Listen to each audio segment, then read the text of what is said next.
The name's Bond, James Bond. There is probably nothing more thrilling for a film production than a royal set visit, such as the one Pinewood Studios saw today, with His Royal Highness the Prince of Wales visiting the famed home studio of James Bond to tour the set of the still untitled Bond 25. Upon arrival, the Prince was met by Bond producer Barbara Broccoli, who first introduced him to Paul Golding, chairman of Pinewood Studios, before presenting actor Daniel Craig, who will portray Agent 007 for the 5th time in the upcoming film. In their very relaxed chat, Craig let slip some action scene details and how the sequence is put together. When he remarked that he hopes not to be in it when the scene comes to an explosive end, the Prince replied that the wear and tear must be unbelievable. Oh, really hungry. The photo call was held between two iconic film cars, the ever-present and ever-glamorous Aston Martin DB5, as well as the Aston Martin V8 Volante, that will make a comeback after previously being featured in 1987's The Living Daylights. Mind your head. During filming of The Living Daylights, two versions of the V8 were seen on screen. A convertible version, then owned by Aston Martin Lagonda chairman Victor Gauntlet, and in later scenes a V8 coupe hardtop version fitted with spike tyres, missiles, a laser and retractable skids.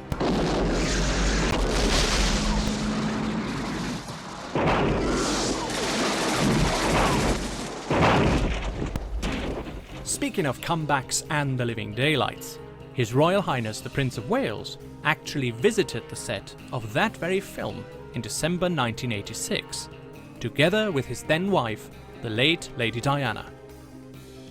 While visiting Q's workshop, Lady Diana famously smashed a prop sugar bottle over Prince Charles's head, much to the amusement of the present cast and crew.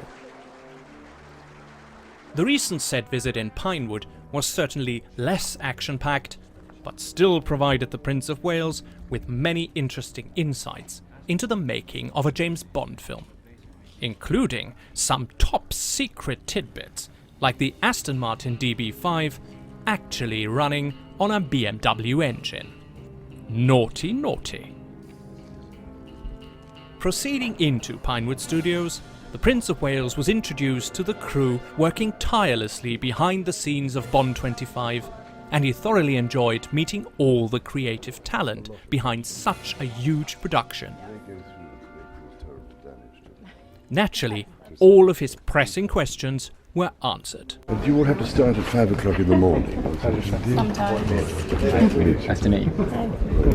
How are you? So just, not too bad, I'm just falling apart gradually. How are you? At least what do you keep in that? All my tools, All screwdrivers. It's not a good idea. Always put everything back where you had it before. I'll try my best. Hello. Has it been a bit delayed, this whole film? Slightly, but it's all Well, they haven't blown open this bit. Nothing It's yet. the other Nothing one. yet. That's why it's Staying up, yeah. The tour continued through Miss Moneypenny's MI6 office, with actresses Naomi Harris and Lashana Lynch greeting the Prince when he entered. With how long in between each film? 7 years. The first time. Is this Mrs. Moneypenny's? Which is the same each time. Yes. So they keep it somewhere. Yeah. How lovely Mark Tilsley does. That's the genius, isn't it? Is to keep these things and make sure you know where they are to bring them back. Definitely can't forget. One interesting detail is gracing the wall in plain sight. A lovely portrait painting of the late M as she was played by Judi Dench.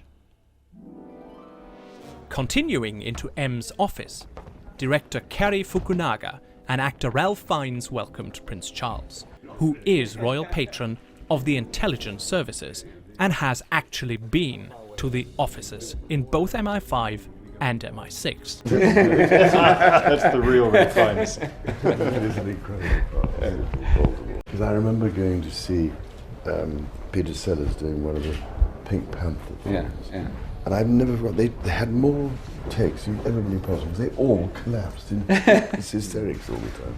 Doesn't quite happen like that. We get hysterical sometimes. They do. But, towards the end of the day, normally about 4 or 5 o'clock, don't we? We have a kind of like funny hour. Anyway, it's marvellous to see how you all do it. This isn't the All first. these- You've visited a Bond set before. I think I have, yes. But I was saying to Darren, the first time I came here, it must have been the late 50s or early 60s, to see Sink the Bismarck. So that shows how old I am. It was here, probably. I think we're just going to watch a bit of a scene now, so actually, so we're going over to We go through there. If we stay here, We'll watch. Fascinating. As a special treat, His Royal Highness could watch a scene being filmed in M's office while simultaneously listening to the audio. Concluding his visit, the Prince met apprentices of the British Film Institute, who have been working on Bond 25. The BFI Film Academy, now in its 7th year, has 6,000 graduates and runs 52 academies across the UK, giving 16 to 19-year-olds from all backgrounds an opportunity to learn about filmmaking. And you're Production office, so behind the scenes stuff, preparing scripts and call sheets and then distributing them to different departments. because this is the trouble when you watch a film, you don't realise how much is going on behind the scenes. It's incredible. There's a lot going on this film. Huge team exercise. Amazing people, lots of talent. So did you do a course first? Did you do is it a 2-year or 3-year? So I did like a College or short university? kind of documentary course and then got to be here. Stood you in good stead. Yes. If you want to stay updated with more news on the upcoming 25th Bond film, subscribe to the Bond Bulletin below and never miss an episode of The Road to Bond 25. Thank you. Thank you. Thank you, I really appreciate it. Staying on time. Thank you very much, yes. Would expect nothing less on Bond.